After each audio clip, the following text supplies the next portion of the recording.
बिस्मिल्लाहिर्रहमानिर्रहीम अस्सलाम वालेकुम। ये एक सेंसिटिव सा इशू है जिसके ऊपर आज मैंने बात करनी है।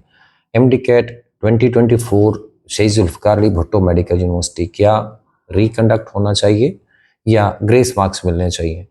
रिकंडक्ट की सूरत में क्या सिचुएशन बन सकती है और ग्रेस मार्क्स कितने मिल सकते हैं? आगे की क्या पॉसिबिलिटीज़ हैं? यूनिवर्सिटी इस टाइम पे क्या सोच रही है, सोच रही होगी और ग्राउंड रियलिटीज़ क्या हैं, फैक्ट्स क्या हैं? मैं ये सारी चीज़ों को सम अप करूँगा इस वीडियो में। थोड़ी सी इसका ड्यूरेशन थोड़ा ज़्यादा होगा बट ये बहुत ज़रूरी हैं सारी की सारी चीज़ें। I will try to be as concise as possible. शुरू करने से पहले मैं कोटेशन शेयर करना चाहूँगा आपसे। एक फेमस फ्रेंच राइटर हैं, उन्होंने कहा था कि I disapprove of what you say but I will defend to the death your right to say it.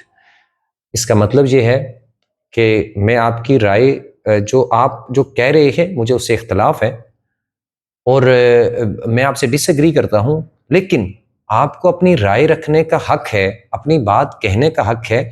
मैं आपके इस हक को हमेशा हमेशा डिफेंड करूँगा। तो आप सबसे मेरी ये गुजारिश है स्टूडेंट से, हम सब ने ये सीखना है, मेरे समेत हम सब ने सबसे पहले ये सीखना है कि दूसरे की राय जो हमारे खिलाफ हो, हमारे ऑपोजिट हो, उसको रिस्पेक्ट देनी है। तो एक दूसरे की राय का रिस्पेक्ट कीजिए। अब ज़रा ओपन माइंड से ये सारी की सारी डिस्कशन आप सुनिए। आपके जितने भी कन्फ्यूजन्स हैं, जितने क्वेश्चंस हैं, मुझे कमेंट्स में, मुझे व्हाट्सएप पे, ऑफलाइन ऑनलाइन बच्चे पूछ रहे होते हैं और पिछले कुछ दिन से बहुत ज़्यादा क्वेश्चंस आ रहे हैं। तो आपके सारे क्वेश्चंस को इंशाल्लाह मैं एड्रेस करूंगा, आंसर करूंगा और जो कन्फ्यूजन्स है by the end of this video इंशाल्लाह वो आपको क्लियर हो जाएंगी।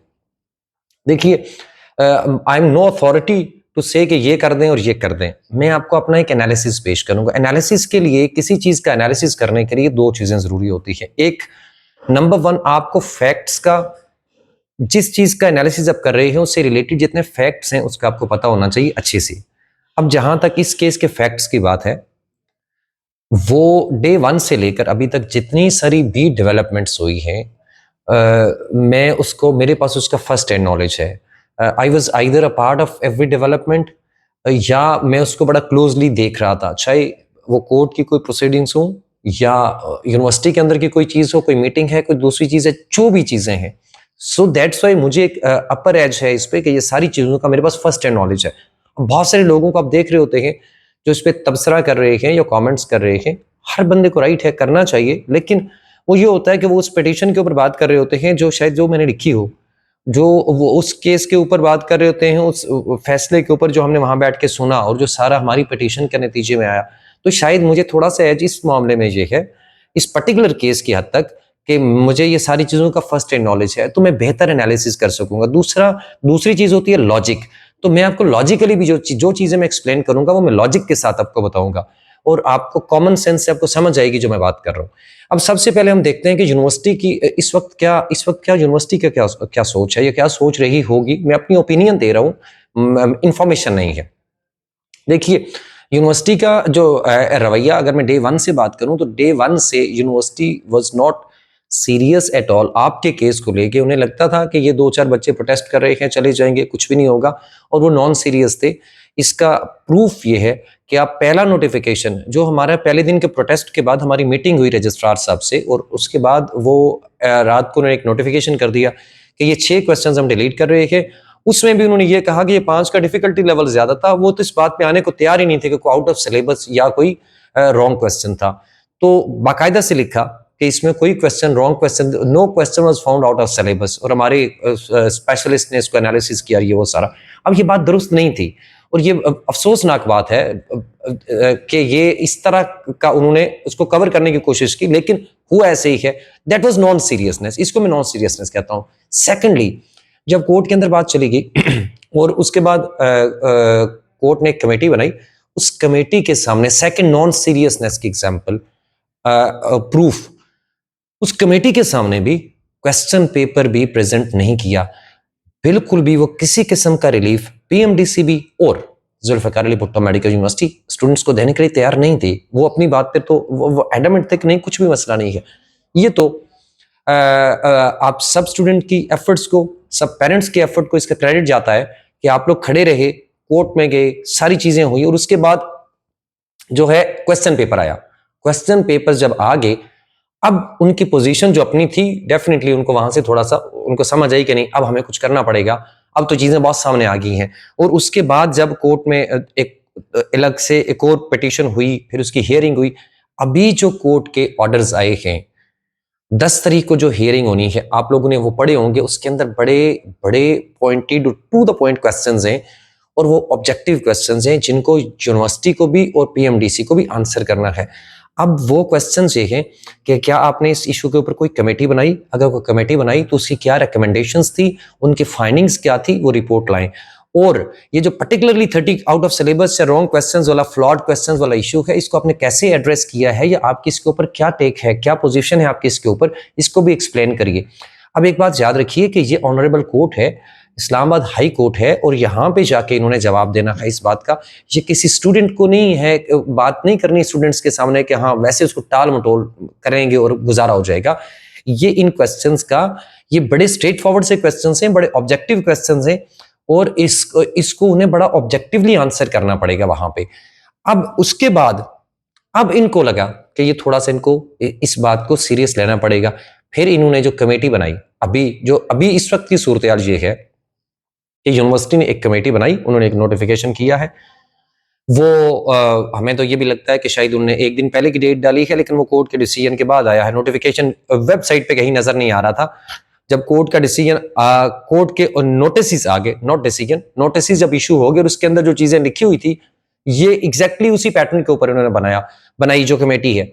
अब जुल्फिकार अली भुट्टो मेडिकल यूनिवर्सिटी ने कमेटी बनाई हुई है और उसमें उन्होंने सब्जेक्ट स्पेशलिस्ट का बाकायदा से मेंशन किया। डे 1 से मैं एम्फेसाइज कर रहा हूं इस बात के ऊपर, हमने पिटीशन में भी ये बात की, हमने, हमारे वकील ने भी ये बात की, हमारा इस बात के ऊपर डे 1 से हमारा स्टांस ये था कि कमेटी इंडिपेंडेंट होनी चाहिए, नंबर 1। सेकेंडली, सब्जेक्ट स्पेशलिस्ट होने चाहिए, क्योंकि सब्जेक्ट स्पेशलिस्ट जो हैं, they are the right person to analyse this question paper और उनकी फाइंडिंग्स वैल्यू रखेंगे। तो अब वो तो कह रहे हैं इंडिपेंडेंट की सत्ता क्या, हमें नहीं पता, हम कुछ कह नहीं सकते हैं, क्योंकि वो कौन है सब्जेक्ट स्पेशलिस्ट हमें नहीं पता, उनके नाम तो सामने नहीं आए हैं। भारत, अब इन्होंने एक कमेटी की एक रिपोर्ट बनानी है और इनकी कोशिश ये होगी कि ये जो क्वेश्चन पेपर 30 क्वेश्चंस वाला इशू है, इसको वो कम से कम, इसका मैग्नीट्यूड वो कम से कम रखें। अब आते हैं ग्रेस मार्क्स या रीटेक। देखिए, अब इन्होंने जाके यूनिवर्सिटी की, पीएमडीसी की पूरी कोशिश होगी कि अगर ग्रेस मार्क्स के ऊपर ये मामला सेटल हो जाए तो सही है, लेकिन कितने ग्रेस मार्क्स? अब मैक्सिमम वो कोशिश करेंगे 2, 3, 4, 5। 5 भी शायद, मैं आपको ज्यादा बता रहा हूं, मैं अपना एनालिसिस दे रहा हूं। एक बात याद रखिए, मैं बार बार बता रहा हूं, ये कोई इंफॉर्मेशन नहीं है, लेकिन एक अक्ल अल्लाह ने दी है ना, और चीजों का एनालिसिस करके आप अपना जो है ना वो ओपिनियन बना सकते हैं। तो मेरा एनालिसिस ये है कि ये मैक्सिमम 4 से 5 ग्रेस मार्क्स के अंदर अंदर इस इशू को रिजॉल्व करने की कोशिश करेंगे। इन्होंने जाके जो रिपोर्ट पेश करनी होगी, मेरा तज्जिया ये है कि ये कहेंगे ये 3-4 क्वेश्चन हैं, 2-3-4 इसके अंदर हम इनको कंपेंसेट कर सकते हैं और बाकी सारा कुछ सही है। अब देखिए उसकी वजह क्या है, मैं ऐसा क्यों कह रहा हूं। देखिए 6 questions, they have already deleted 6 questions. That means कि उन्होंने एडमिट किया कि वो 6 क्वेश्चंस नहीं होने चाहिए थे पेपर में, यूनिवर्सिटी ने खुद एडमिट किया। सेकंड, अगर वो 4-5 और कर देते हैं तो 11। अगर किसी को लगता है कि 20-25 ग्रेस मार्क्स मिल जाएंगे, सवाल ही नहीं पैदा होता। This is totally out of question, बिल्कुल लॉजिकल नहीं है। मुझे तो अब 10 का भी कहेंगे ना कि 10 ग्रेस मार्क्स, तो समझ आने वाली बात नहीं है। देखिए 6 क्वेश्चंस के बाद अगर वो 10 क्वेश्चंस को भी एडमिट करते हैं खुद, तो 16 क्वेश्चंस आउट ऑफ 216 क्वेश्चंस अगर वो आउट ऑफ सिलेबस मान लेते हैं फ्लॉड क्वेश्चन, तो वो खुद एडमिट करेंगे। इतना बड़ा ये उनकी तरफ से ये होगा, वो एक्सेप्ट करेंगे कि इतनी उनकी नायली है, इतनी इनकॉम्पिटेंसी है। तो ये तो बेशक वो इनकॉम्पिटेंट हैं जैसा कि प्रूव हुआ, इस केस में दे आर इनकॉम्पिटेंट, मुझे कोई इसमें जरा भर भी वो नहीं है कहने में, इन्होंने इनकॉम्पिटेंसी दिखाई है। लेकिन वो खुद से तो कभी भी, आप क्या तवक्को करते हैं कि वो ऐलान करेंगे जाके हाँ हम बहुत इनकॉम्पिटेंट हैं? नहीं। तो 16 क्वेश्चन का मतलब इंतहा दर्जे की इनकॉम्पिटेंस है, तो वो ऐसा कभी भी नहीं करेंगे। सो अगर आपको लगता है कि मुझे ग्रेस मार्क्स के ऊपर हमें उनके साथ आर्ग्यूमेंट करना चाहिए और वो करना चाहिए, तो फिर 4-5 ग्रेस मार्क्स आप सोच लीजिए किसका फायदा होगा। May be 2 student, 4 student, 5 students, 10 students. तो ग्रेस मार्क्स वाली सूरत जो ग्रेस मार्क्स की तवक्को लगा के बैठे हुए हैं, या आपने कैलकुलेशन की हुई है कि चलो 30 नहीं तो 15 हो जाएंगे, 15 ग्रेस मार्क्स मिले तो मेरा एडमिशन हो जाएगा, तो 15 ग्रेस मार्क्स का भी लॉजिकल नहीं लगता, समझ नहीं आती है, और ऐसा होने के मुझे बिल्कुल भी कोई चांसेस नजर नहीं आ रही है। अब अगली बात है कि रीटेक कैसे हो सकता है जब वो 4 क्वेश्चंस को नहीं मानेंगे। देखिए दूसरी तरफ सूरत हाल ये है कि जो हमारी तरफ के स्टूडेंट्स की तरफ के जो लॉयर हैं, हमारे पास हमने पूरा एविडेंस कलेक्ट किया, कंप्लेंट्स बहुत सारी मेरे पास अभी भी 2000 से ज्यादा तो सिर्फ सॉफ्ट में कंप्लेंट्स आ चुकी हैं जो लोगों ने रजिस्टर कर दी वहां पे। अब ये सारी चीजें लेके 30 क्वेश्चंस का एक एक चीज का हमारे पास रेफरेंस है, एक एक चीज का प्रूफ है, हमने जो जो कुछ लिखा हुआ है हम किसी इंडिपेंडेंट फोरम के ऊपर जाके उसको जस्टिफाई कर सकते हैं। स्टूडेंट्स करेंगे कि यस ये आउट ऑफ सिलेबस है, इसका रॉन्ग आंसर है, हर एक चीज का रेफरेंस मौजूद है। तो हम 30 क्वेश्चंस को अगर वहां पे प्रूव कर लेते हैं कि ये फ्लॉड क्वेश्चंस हैं, फ्लॉड में सारे आ जाते हैं। इफ 30 6 तो उन्होंने खुद मान लिए, 24 हमने और प्रूव करने हैं। इफ यू प्रूव कि 24 क्वेश्चंस फ्लॉड है मजीद, तो ये 30 बन जाएंगे। स्ट्रेट अवे एग्जाम की क्रेडिबिलिटी तो जीरो हो गई।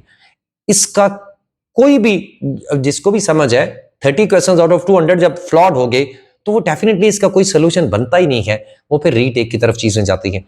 लेकिन अब फाइनली ये फैसला जो है ये हमारी जो ऑनरेबल कोर्ट है उससे करना है, और कोर्ट के अंदर जो मामलात होते हैं उससे बड़ी एहतियात से बात करनी चाहिए। मैं उसके ऊपर इस तरह से मैं कमेंट नहीं करूंगा। हमें इतना जरूर है कि हमें बिल्कुल पूरा यकीन है कि इंशाल्लाह जो कोर्ट है वहां से हमारे स्टूडेंट्स को इंसाफ मिलेगा, और ये सब के लिए इंसाफ होगा, सब के लिए। देखिए अब आप लोगों के लिए एक चीज आखिरी समझा दूं आप लोगों को जो स्टूडेंट्स हैं। देखिए ये सिर्फ एक, आप सोच रहे हैं सिर्फ अपने एक एडमिशन का, ठीक है, ये सिर्फ एक एडमिशन की बात नहीं है, ये आपसे आने वाले स्टूडेंट्स और उसके बाद आने वाले स्टूडेंट्स, ये सब के लिए एक बहुत बड़ी एफर्ट हो रही है। ये एक कॉज है, ये मैं किसी एक के एडमिशन के लिए नहीं खड़ा हूं, या किसी एक ग्रुप के एडमिशन के लिए नहीं। आप बलूचिस्तान में बैठे हुए हैं, आप सिंध में बैठे हैं, आप कश्मीर में हैं, जीबी में हैं, या मेरे साथ हैं जहां पे खड़े, इस्लामाबाद में हैं या पिंडी में हैं, आप जहां पे भी हैं, मैं किसी को जानता हूं या नहीं जानता, आप चाहे ओवरसीज भी हैं, मैं आप सबकी कॉज के लिए खड़ा हूं। ये मेरी कलेक्टिव कॉज है। आप प्लीज इस बात को यूं मत समझिएगा कि जो मैं किसी एक बच्चे के साथ या किसी एक ग्रुप के साथ खड़ा हूं, नहीं, ऐसा बिल्कुल भी नहीं है। मेरे लिए आप सब के सब, चाहे बलूचिस्तान जहां पे भी हैं, दूर दराज के एरियाज में हैं, मैं नाम भी नहीं जानता, फिर भी आप सब मेरे लिए रेस्पेक्टेबल हैं, मेरे लिए सब इक्वल हैं। हम एक कॉज के लिए खड़े हैं। कॉज एक है कि हम सब में एक चीज कॉमन है। देखें, हमेशा यूनिटी के लिए जरूरी है कि आप कॉमनैलिटीज, जो कॉमन चीजें उनकी तरफ आइए। हमारे अंदर कॉमन एक चीज है, सबके अंदर, सबके साथ नाइंसाफी हुई है। चाहे आप के ग्रेस मार्क्स की जरूरत है एडमिशन के लिए या आपको रीटेक की जरूरत है, नाइंसाफी सबके साथ हुई है, इनजस्टिस हुआ है, ये कॉमन चीज है। तो आप इस बात के ऊपर इकट्ठे खड़े रहिए।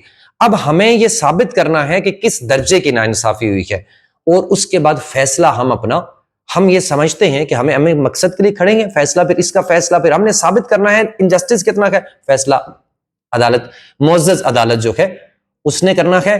तो आप लोग इस पे डिवाइड ना होइए। किसी नाइंसाफी करने वाले के लिए इससे अच्छी चीज और कोई नहीं हो सकती कि जो विक्टिम्स हैं, जो मजलूम हैं, वो आपस में डिवाइड हो जाएं। तो आप सब लोग इस बात को आर्गुमेंट इस पे ना करिए, अच्छे की उम्मीद रखिए। और लास्ट मैसेज मेरा ये है कि फ्यूचर सबका अल्लाह के हाथ में है। हम सबका ईमान है इस बात के ऊपर कि अल्लाह ताला के हाथ में है, वो आपको आपकी नीयत के ऊपर देगा। अगर आपकी खुदगर्जी की नीयत होगी कि नहीं बस मेरा मसला हल हो जाए, बाकी 21,000 है, कोई बात नहीं, तो फिर उसका अच्छा रिवॉर्ड आप कभी एक्सपेक्ट ना करिए। आप बड़ा दिल रखिए और आप अल्लाह से दुआ करिए कि हम सबके साथ इंसाफ हो, सबके साथ, और इंशाल्लाह इंसाफ होगा। Thank you so much.